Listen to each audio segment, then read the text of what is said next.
Maia eta Marti 14. atala, Errepublika plazan. Ostirala da.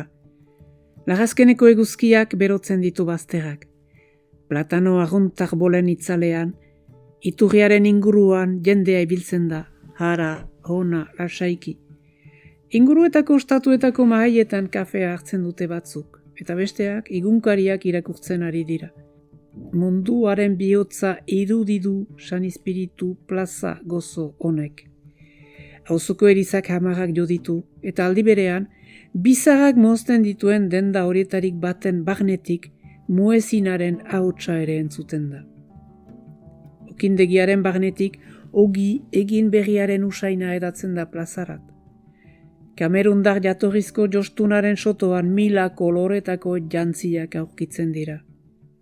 Portugaretik etorri lau adineko bara-bara mintzo dira eta hordako zutik txapela buruan euskaldun zahar bat, ezagune jagurka bere alabaren aiduru.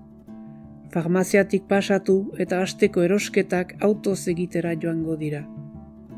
Plazaren tranquiltasuna hausten du gazteleraz ari den gazte laukote bipilak.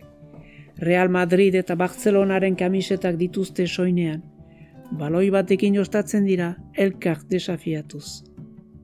Hantxe, zoko batean, 3 familiako. Haurrak lo dituzte karrozan. Eleketan ari dira, eguneko zereginak zerrendatuz. Haundiak eskolan ditut, eguerditan joan behar dut haien bila. Ederki, ni ere zurekin joango naiz. Begira, zure txikia iratzartzen ari da, ze irri edera duen. Nere semea baita erraten du lehen izlariak, aurpegiari halako argitasun bat emanez. Begiak distira ditu eta soaren sakonaz Errepublika plaza osoa besarkatzen du.